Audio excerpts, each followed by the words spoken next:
They called it the Age of Genius.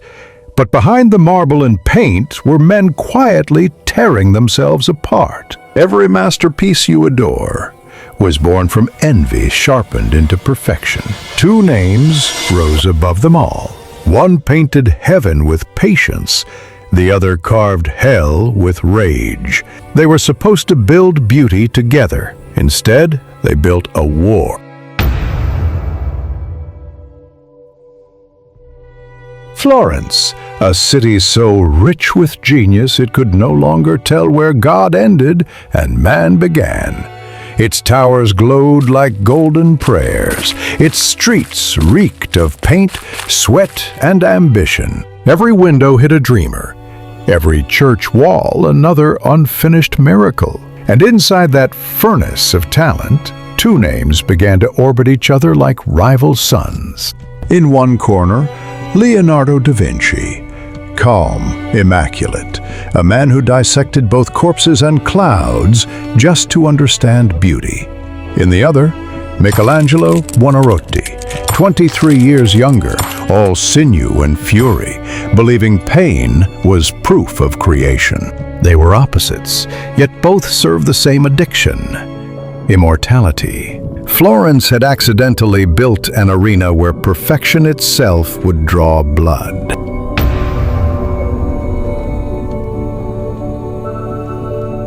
Da Vinci's studio was a temple of order.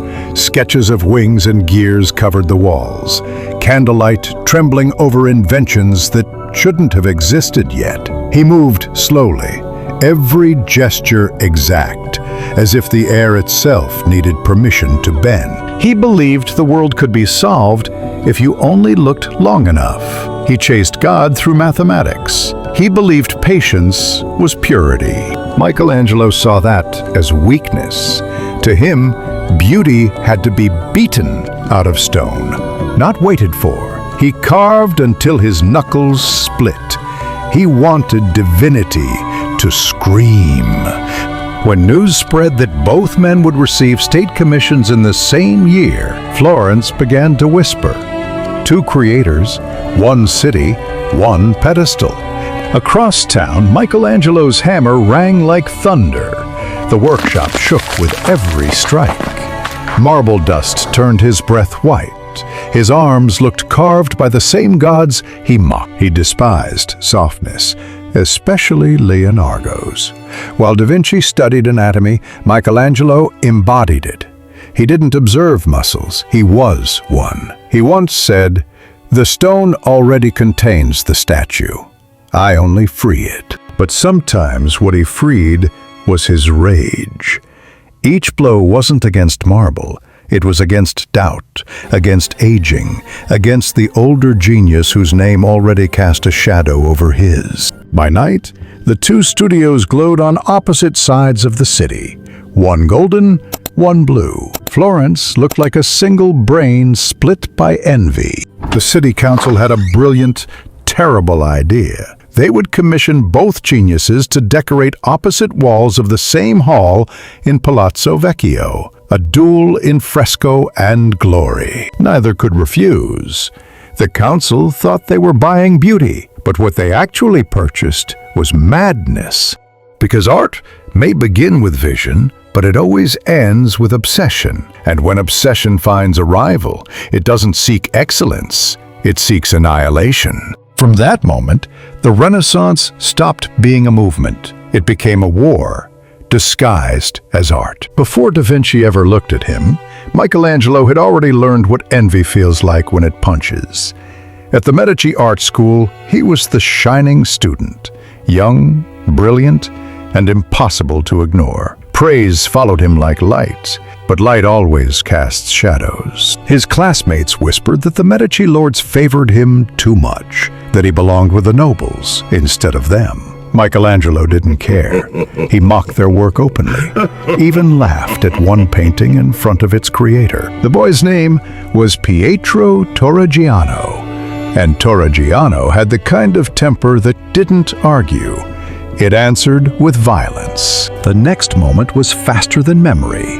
A fist, a crack, and the sound of marble chips scattering across the floor. Torrigiano's punch didn't just break Michelangelo's nose. It rewrote his face forever. Blood mixed with stone dust. The young sculptor stumbled, but he didn't scream. He looked at his own blood on white marble and realized something awful. Beauty and violence were the same color under torchlight. That night, as his nose swelled and the pain set fire to his skull, Michelangelo made a vow to carve his revenge so perfect that the world would call it divine. Weeks passed. The bruise faded. The pain didn't. He worked in silence now, chiseling longer, harder, each strike a memory of that moment. That scar became his signature. The world would see a crooked nose. He saw a battle medal. The punch taught him what Da Vinci never understood, that genius does not emerge from peace. It erupts from humiliation, then learns to call it discipline. Florence got its prodigy back, but it had created something worse than a genius. It had created a believer in pain. Years later, the broken nose still spoke before he did. Court patrons called him the boy with the scar. He let them, because scars never fade. They just learn to sign contracts. And somewhere, in another workshop of gold and quiet, Leonardo da Vinci was perfecting patience while his future rival perfected rage. Two paths, set in motion by one fist. The first lesson of the Genius War was written in blood. It happened in a square that smelled of paint and pride. Florence gathered to watch two of its saints walk the same street. The older one, Da Vinci, dressed in calm.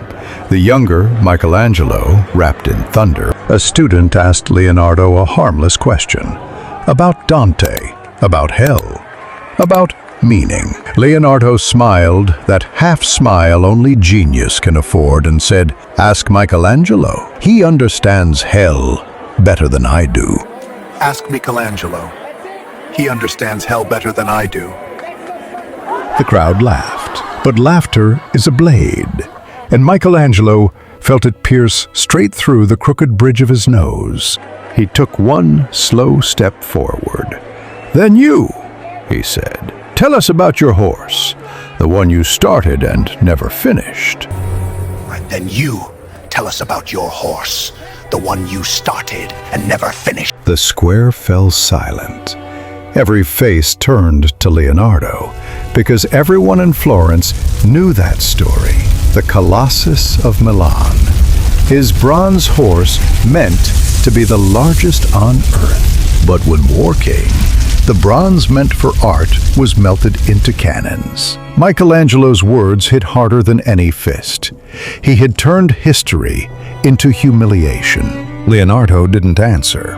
He only looked up, eyes reflecting the flame of his own ruin. All those years sketching perfection, erased by a single sentence. That night, he returned to his studio and watched the candle burn through a drawing of the horse's head. Wax dripped like tears across his blueprint. He whispered, "Even bronze can betray its maker." Even bronze can betray its maker.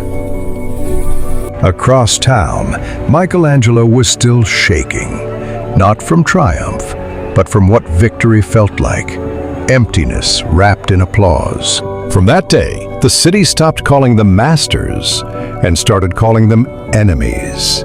Patrons whispered which side of God each belonged to. Painters copied Leonardo's calm, sculptors mimicked Michelangelo's rage, and Florence became a mirror split in two. They would never exchange kindness again, only silence. A silence so thick that centuries later you can still feel it between brushstroke and chisel mark. Insults aged into ideologies. Leonardo said, "Painting captures the mind." Painting captures the mind. Michelangelo answered, "Sculpture captures eternity." Sculpture captures eternity. Two sentences, two worlds. One sought truth through illusion, the other through impact. Da Vinci's colors whispered serenity. Michelangelo's marble screamed defiance. Florence watched, divided by belief, as if watching two prophets argue at the edge of heaven. Then came humiliation disguised as proof. Da Vinci's newest fresco, his grand experiment with oils and plaster, began to decay before it was even finished. Michelangelo visited the site in silence, ran his hand across the ruined surface, and whispered loud enough for everyone to hear, "See, Maestro, had you carved it, it would have lived forever." See, Maestro? Had you carved it, it would have lived forever. The words spread like plague. For the first time, Leonardo felt age in his hands, and Michelangelo felt something worse, triumph that tasted like guilt. That day, art itself became divided. Painters claimed the soul, sculptors claimed the flesh. Both forgot the heart. Leonardo told his students that marble imprisons the mind. Michelangelo told his that paint lies to the eyes. Rome came calling, and Michelangelo answered like a soldier summoned to heaven. The Pope's invitation wasn't a compliment. It was a chain wrapped in gold. He was ordered to paint the ceiling of the Sistine chapel, a task so vast it felt like punishment. He worked day and night, his breath mixing with plaster dust and prayer.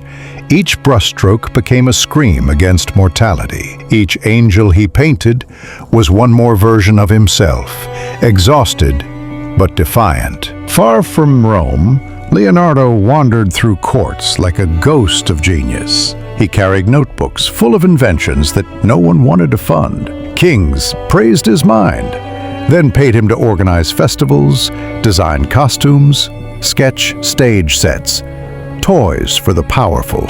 He smiled, but the smile was armor. Every night, he lit a single candle and drew machines of flight, trying to rise above a world that no longer believed in him. He was building wings from loneliness, and somewhere above, Michelangelo was painting the same sky Leonardo could never reach. Michelangelo's fame became noise, cheers, commissions, demands.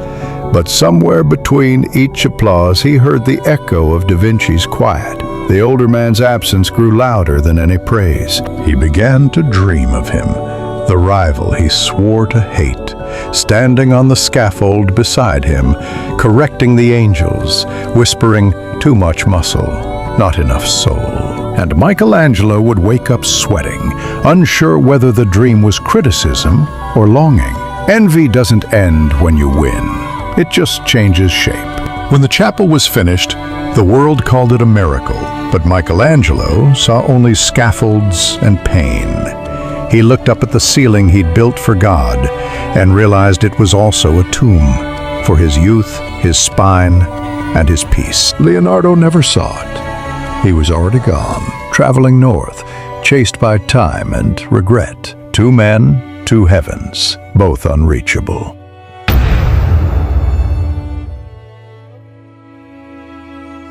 Leonardo died first, not on a throne, but in a rented room in France, surrounded by sketches no one understood. He had drawn machines that could fly, bridges that could fold, hearts that could outlive the body, but none of them ever left the page. His final days were quiet. He looked out the window at a gray sky and said, "The work is never finished, only abandoned." The work is never finished, only abandoned. Then he closed his eyes, not in peace, but in surrender. Far away, Michelangelo would later hear the news and fall silent for an entire day. The world called it respect. It was regret. Michelangelo outlived him by 45 years. 45 years of commissions, praise, and loneliness. He sculpted until his hands cracked, whispering prayers through dust. He wasn't carving saints anymore. He was carving apologies. Statues surrounded him like ghosts. He called them his children.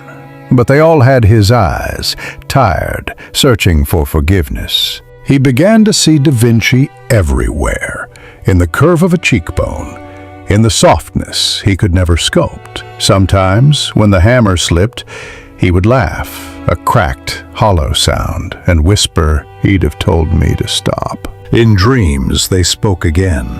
Leonardo, painting light that never fades. Michelangelo, carving shadows that never end. Two halves of a conversation the world was never meant to hear. The Genius War had no victor, only ruins shaped like masterpieces. Their rivalry didn't die. It calcified into history. Centuries later, museums call their feud inspiration. But if you listen closely, every gallery still hums with the sound of their unfinished argument. Every artist who touches a canvas or stone inherits their echo, the need to prove, the fear to fail, the pain to outshine. They were supposed to build eternity. Instead, they built a mirror, and both vanished inside it.